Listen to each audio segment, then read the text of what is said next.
The White House has released this controversial Nunes memo. Republican-led House Intelligence Committee releasing its now declassified memo about... He believes it's going to expose prejudice in the top There are a lot of concerns, and I'm told it will shock the conscience. In February 2018, Congressman Devin Nunes created a firestorm with his 4-page memorandum detailing how U.S. intelligence agencies had spied on members of the Trump 2016 presidential campaign. He really did uncover the biggest political scandal in American history. It was very, very difficult to do, knowing the corruption that had occurred. But yet, millions of Americans have been poisoned. There's no facts, there's no media. And so Devin said, I'm not talking to these people anymore. Devin takes it to an extreme. Always the truth, always. Who is Devin Nunes? How did he first get into politics? And what motivates him to keep going despite all that's happened? To find out, I decided to visit him on his home turf in the Valley in California. This is American Thought Leaders, and I'm Yanya Kellick.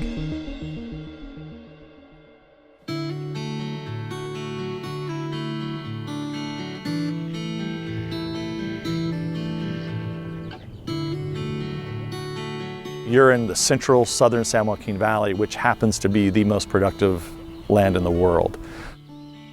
All of us grew up here. I did a lot of irrigating when I was a young boy. This was always one of my favorite places to go because when we got hot out here, we'd inner tube down this canal when it was full of water. These systems were built all over California. Right now there's no water in it. What happens is the Sierra Nevada mountain range captures so much snow melt, and that water is captured behind these big dams. You start capturing it in the wintertime, and then when it gets hot in the summer, the water begins to flow through these series of canals that were built all over the state. But without this system, it doesn't work. And it would be a desert. They would be a desert, that's right. I wanted to know where Nunes' journey began. How'd someone from a modest Portuguese farming family end up playing such a pivotal role in U.S. politics? You know, it's my first time here. I love California, but I haven't tended to go inland as much. Well, now you're in the real part of California. If you've been to San Francisco and Silicon Valley and Hollywood, that's the fake stuff that everybody sees. This is where the real people are. It used to be that nearly every acre here in California was used. So it was really when I started farming on my own, and I had a big responsibility because we had taken some land that was about 30 miles south here. It was my responsibility that we got enough water so that things wouldn't die. And to watch all that hard work that I was doing and to watch these plants die, it was quite a jarring experience. It wasn't what I was expecting to find, but I realized the water situation in California was what first drew Nunes into politics. Before I met him, I'd only really known Nunes because of his bombshell Nunes memo and his work exposing the FBI's FISA abuse. Meeting him in California, I learned that for decades, he and his neighbors had been watching the water for their crops disappear. And it wasn't because of drought, he says. Back in 2015, he was featured in the film Dead Harvest. A lethal combination of federal laws and environmental lawsuits has dramatically reduced valley water supplies, diverting billions of gallons to environmental causes like protecting fish, regardless of the social and economic cost. While California's drought has added to the problem, the damage won't stop when rain returns. The disaster that you see here today has been created because of government. It's a man-made drought. In 1992, you had the Central Valley Project Improvement Act. That took over 1 million acre-feet of water away. In 2009, you had the San Joaquin River Settlement Act. That took another 250,000 acre-feet away. You take the endangered species lawsuits on top of that, and you have well over 1 million acre-feet. That's why there's a shortage today. It's not because of drought. It's because of these 3 laws that were passed and are being abused. Look at all the water that's been wasted over the last 20 years, all over one fish that's not even being saved. Near his farm, Nunes showed me one of the canals that make up the California irrigation system. I realized that this time of year, this canal wouldn't be running, but basically you're saying that it's the reduction of water through this exact canal system in California that's creating these water shortages. There's no actual Yeah, water there shortage. there is no water shortage. Like most people envision that the riverbeds are completely dry. That's not the case. 80% of the water that ends up in the Sierra Nevada mountain range, 80% of it gets dumped into the Pacific Ocean.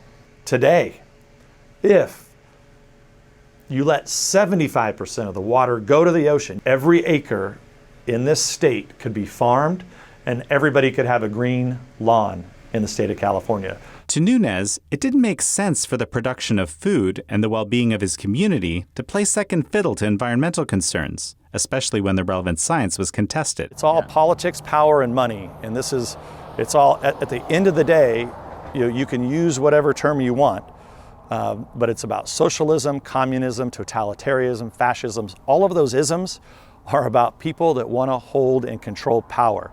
And water in a desert is a way that you can control power. So in the name of the earth and the environment, they're creating political pawns. I always say that we were the guinea pigs for the radical left movement. I had my first dealings with the government at that time. That's kind of the first time I remember vividly like saying this is wrong.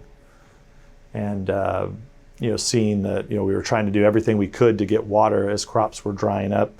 That's really, I can't remember how old I was. I'm guessing I was 13 or 14 years old at the time. So then I just became more and more involved in politics. What we've done is we've taken this craziness that I grew up with here in this state, one party rule with an entire propaganda system, and it's been deployed all over the United States, and people are beginning to see what's happening. Nunes was used to challenging abuses of power in California. As a congressman, ensuring water for his constituents remains a top issue. But in 2017, he uncovered government abuse of power with national ramifications in the form of the FBI's Crossfire Hurricane investigation, though he didn't know what he was looking at the time. Welcome, everyone, to the last gasp of the Russia collusion conspiracy theory. To better understand Nunes' significance in uncovering this scandal, I spoke to Lee Smith, author of The Plot Against the President, which follows Nunes' investigation. Congressman Nunes is a major historical figure at this point, right? Because he really did uncover the biggest political scandal in American history. The fact that federal law enforcement used a document paid for by one political campaign to spy on the other campaign, that's an enormous scandal. The resources of the federal government were used to spy on a presidential campaign. That's what the Nunes memo uncovered. And that right there is the kernel of any investigation going forth. So that's why I say that if it weren't for 8 people, led by Congressman Nunes, but the rest of the Objective Medusa team, no one would know anything about this. I wanted to know what was going through Nunes' mind as he made these discoveries. Did he realize what he was actually getting himself into? So tell me about when you realized that the FISA process was being abused. We learned about that in the spring of 2017 because that was when we learned that they had used the dossier as part of the verification for the FISA, even though most of it was blacked out. We were able to figure that out. And the hardest part, imagine sitting on that, we wanted to make that public just a few months later, but as we started to do the investigation, we began to get more and more and more and more evidence. And so it ended up not coming out until late January, first part of February of 2018. That was probably the hardest part, was for just a few people on the Intelligence Committee, the Republicans, had to sit on that information for whatever that was, 8 or 9, 10 months. It was very, very difficult to do, knowing the corruption that had occurred. We were able to figure that out before the American public knew that the dirty cops had actually used that to spy on the Trump campaign. So I think it helped us actually, in retrospect, to actually get a lot more information out. Now, after that point, once we made that public, I think that's where it becomes really problematic because, you had current FBI people and DOJ people covering up and not letting this information out and making up excuses for the bureaucracy, and they never should have. They never should have. They knew exactly what was going on. They knew it was wrong to use that dossier in a FISA application. And as I said from the very beginning, what the worst part wasn't using the dossier.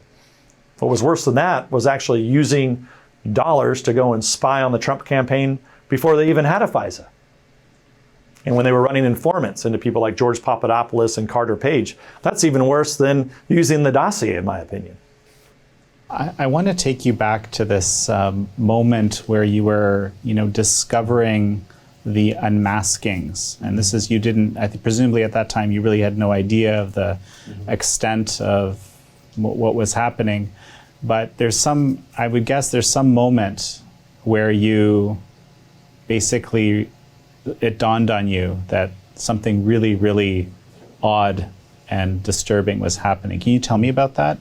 I would say that the real tipping point was when I was sitting with the Australian ambassador at a dinner that he had invited me to, and he blew up at me saying that we, the United States, just leaked the transcript of his prime minister talking to President Trump.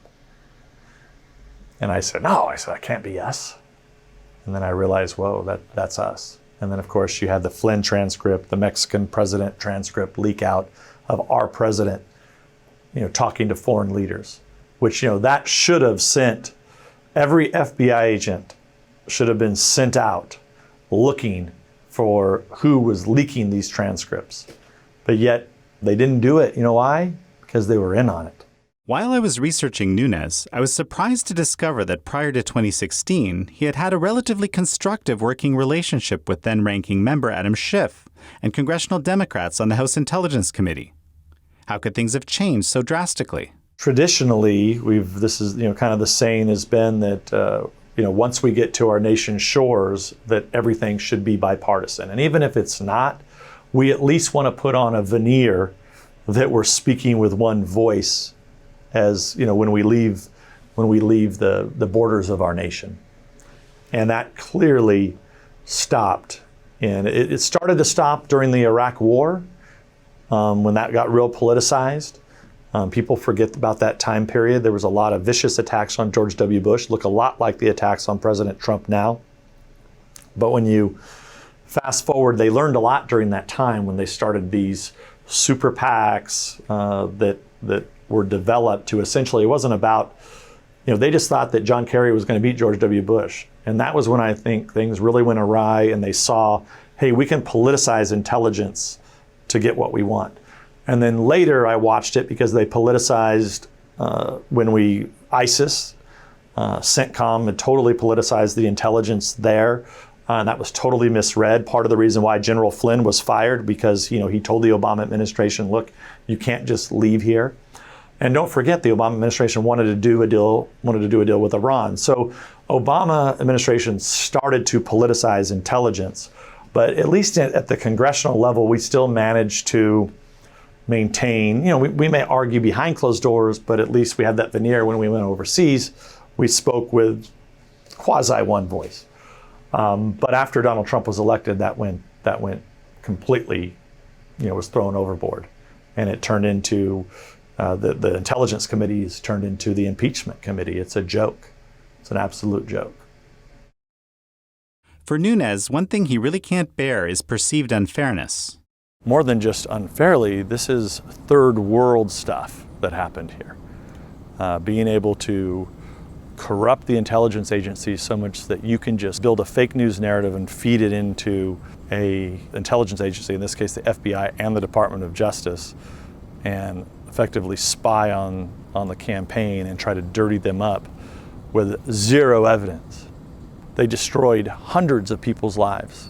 A lot of people had to spend a lot of money. There's so many people that were accused of being a Russian this or a Russian that with no evidence. They got hauled before the Department of Justice, the FBI. In some cases they were spied on. They were brought to Congress.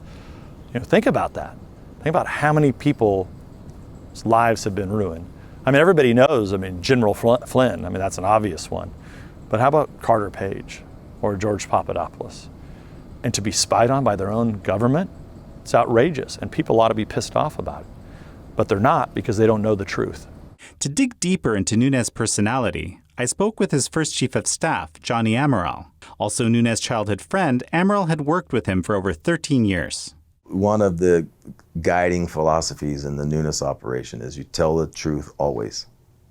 Sometimes we say tell the truth till it hurts. And the reason for that is, there's two reasons. Number one, it's the right thing to tell the truth. Regardless if it's good news or bad news, it's the right thing. Number two, you never have to worry about who you're talking to or what crowd you're in front of if you're always telling the truth. And Devin takes it to an extreme, because some people say, I can't believe a politician would say that. Well, if it's the truth, isn't that what you want?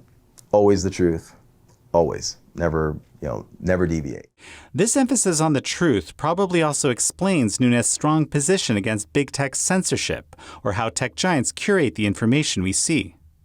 In his new book, Countdown to Socialism, he describes a, quote, disinformation funnel.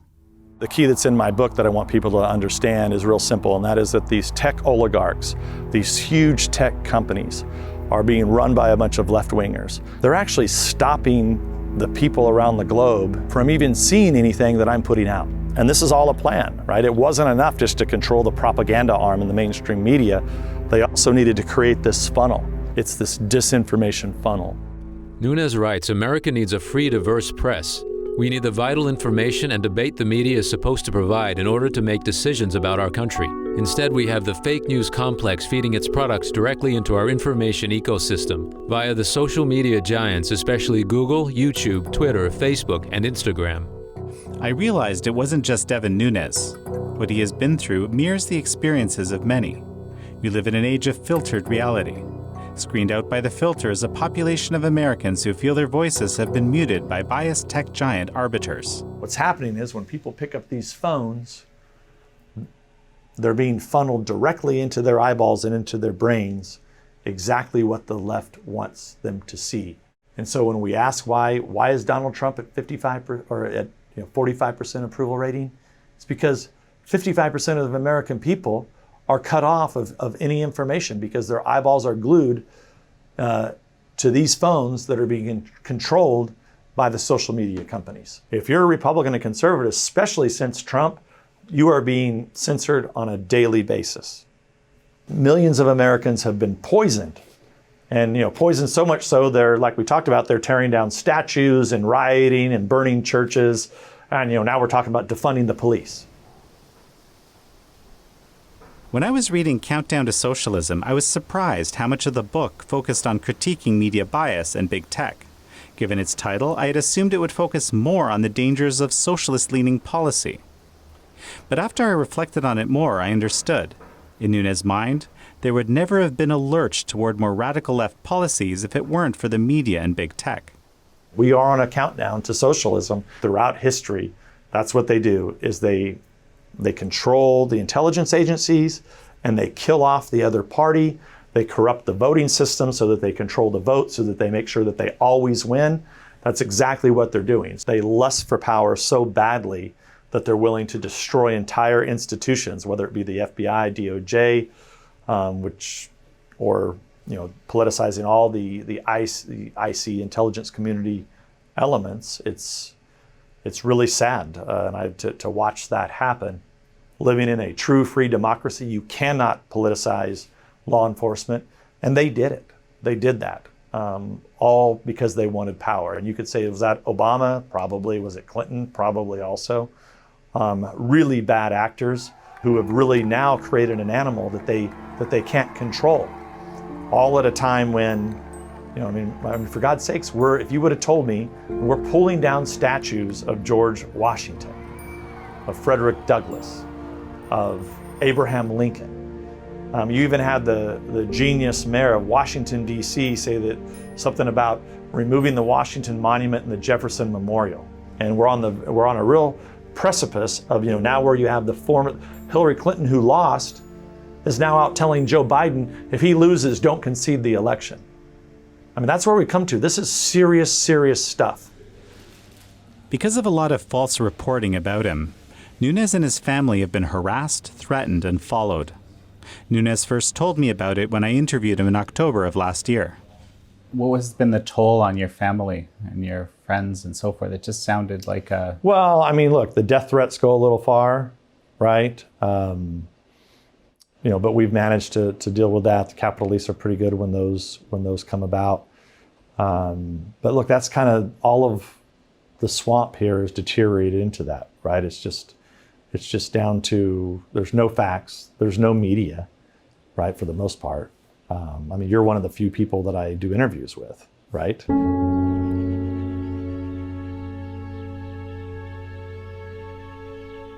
I set out to learn more about how this incessant media scrutiny Nunes faced had affected him. Any facilities or people you got to keep out. So like if you're filming this way, that's probably fine. And just try, no identifiable markers. When they first came out, they actually went, and I'm talking about the major TV networks, went to every single family in this region with the last name of Nunes. They harassed anybody with the same last name.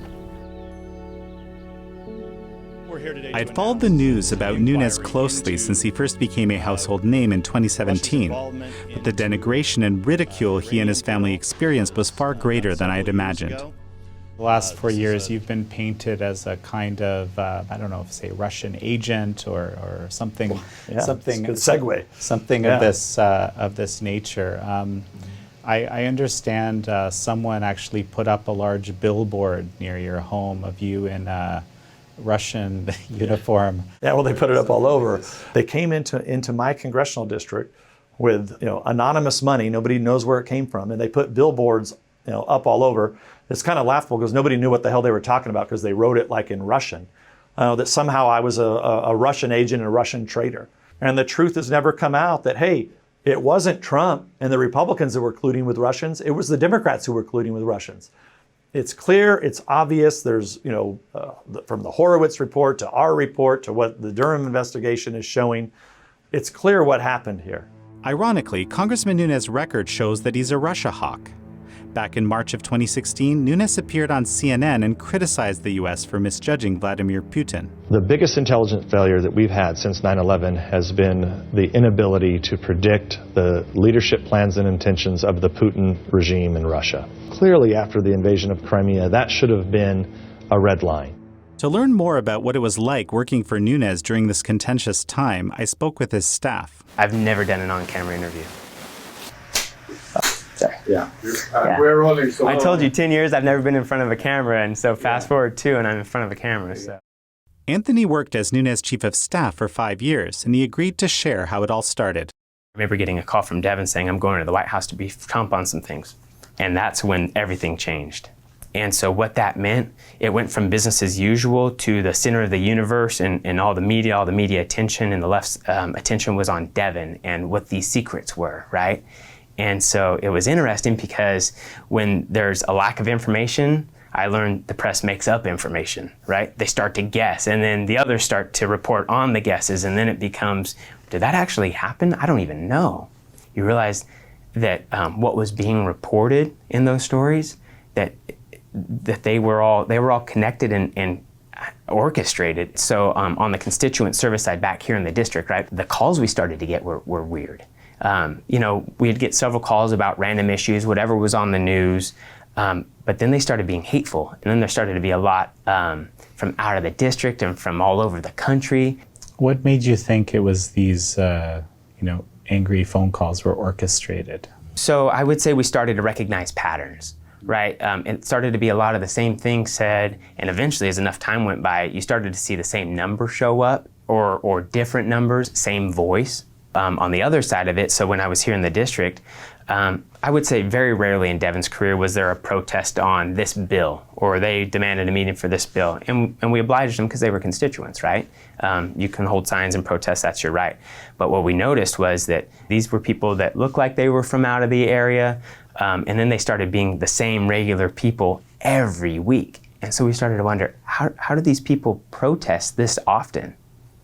They're probably getting paid. It was about then having those protests and then getting the press to show up. If it happens enough times, you start to realize the patterns and realize there's a concerted effort here. It really kicked into high gear, I would say, summer of 17, and then when the election year started, that's really when it got bad, because then there was now funding for the re-elect of some guy to try to get rid of Devin. Take a look at the top paper in his home district, now calling him, quote, Trump's stooge, or this billboard in his community.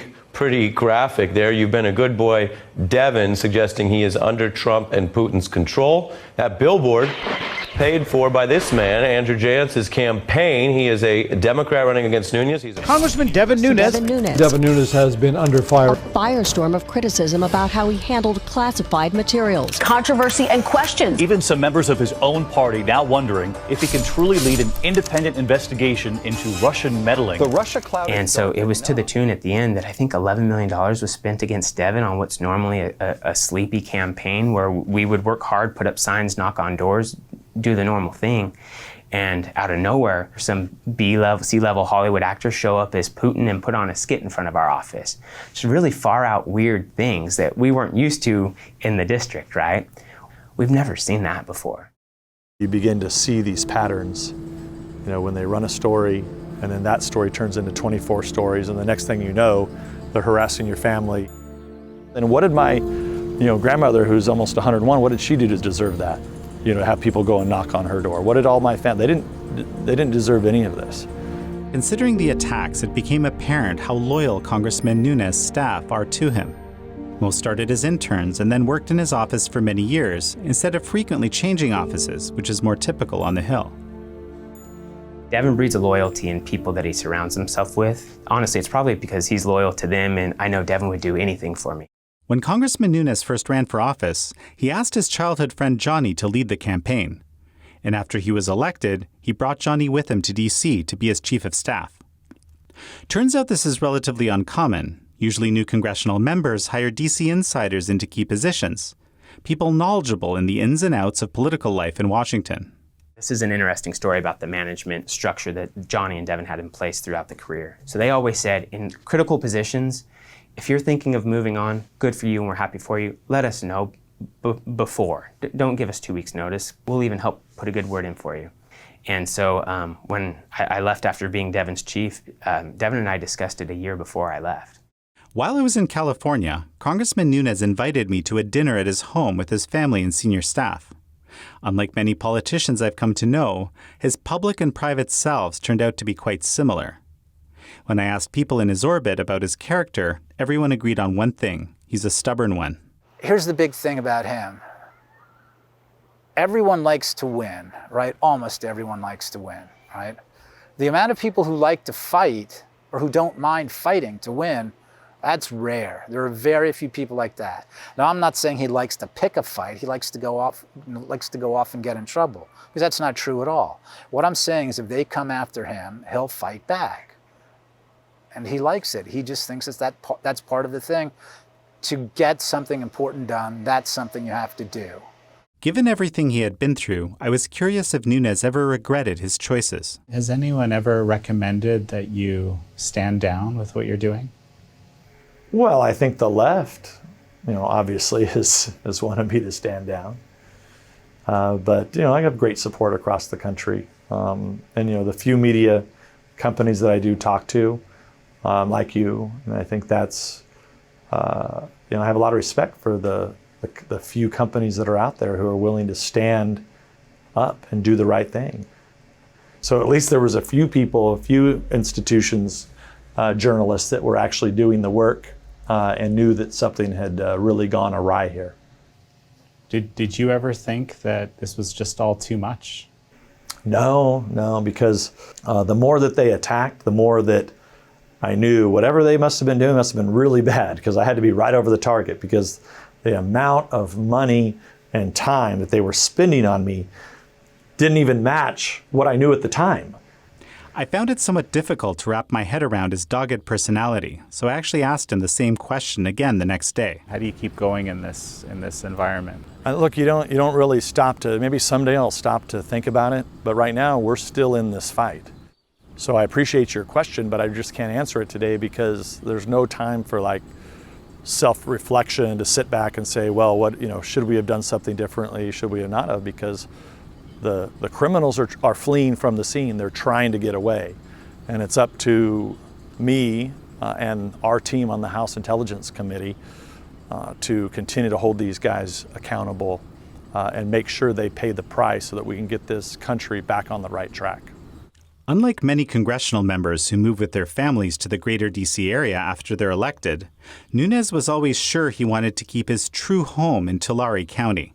And according to his staff, almost every week he hops on another flight from Reagan National to Fresno Yosemite to be with his family.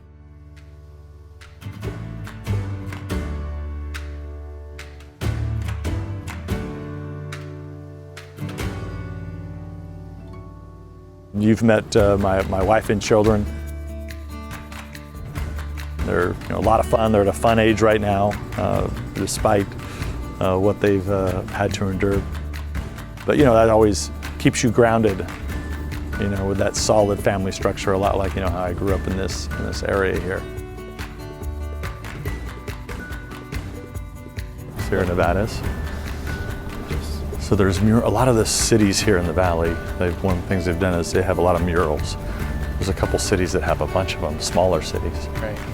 I watched my first movie in that theater way back in the day. How you doing, buddy? Who are these guys? So this is Jan. How you doing? Jan, how are you? He works with the. All right. Nice to meet you. All right, get back to Nice work. to meet I you. know you are. Oh, good. The U.S. news cycle has a very short memory, so it's remarkable to see where things have come over the past 2.5 years vis-a-vis the Nunes memo.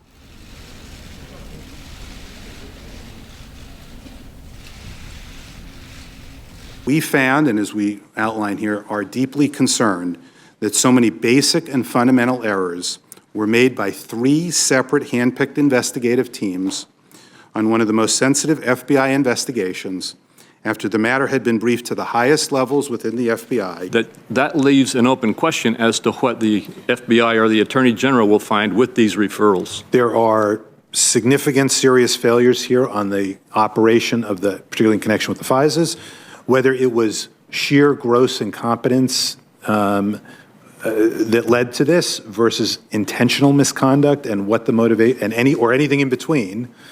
Since these reports have come out, like the Horowitz report and others, it seems like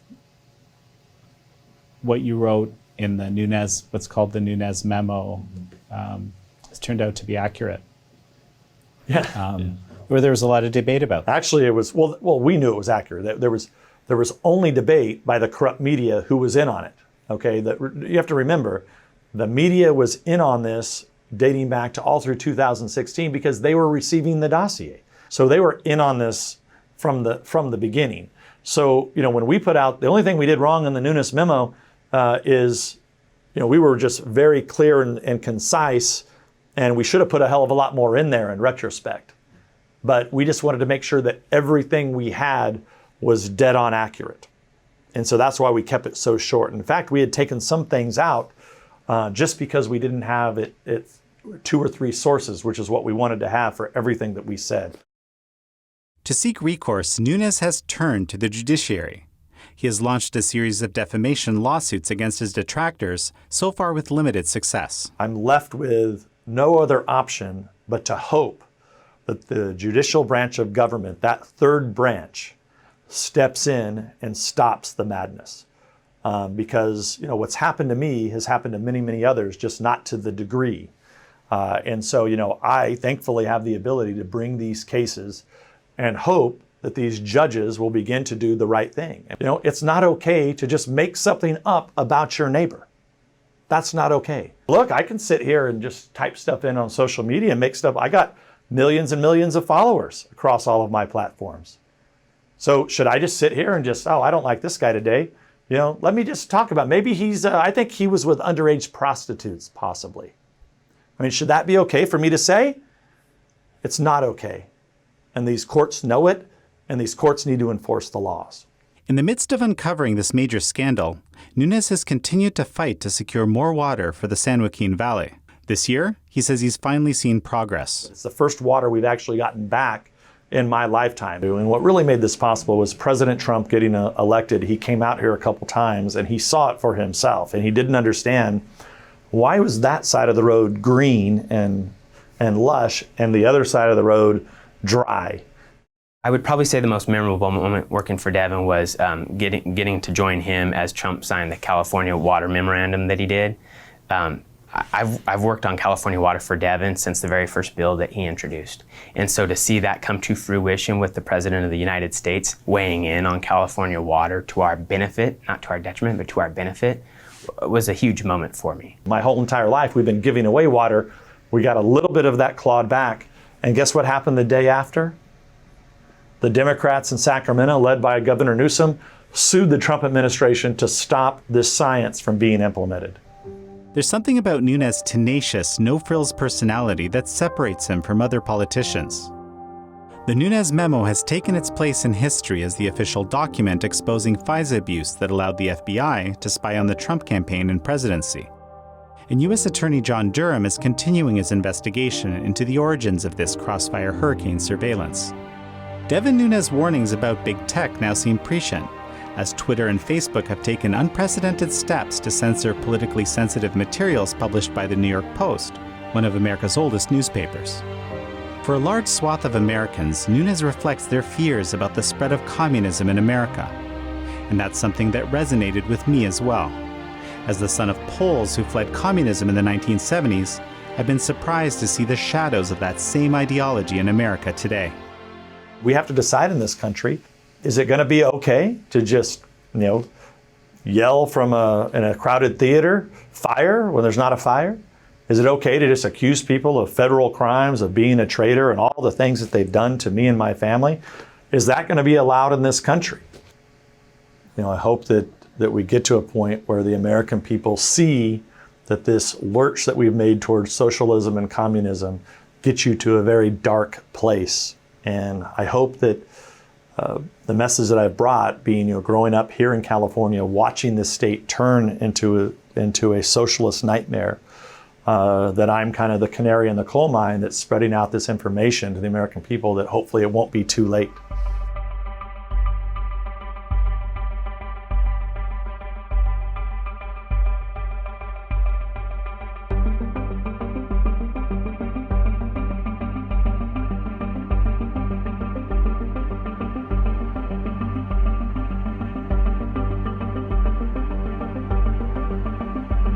Thanks for watching our special episode with Congressman Devin Nunes. This is actually a pilot episode of our new special American Thought Leaders series. If you like what you saw, please subscribe to Epoch Times at Join Epoch. That's joinepoch.com.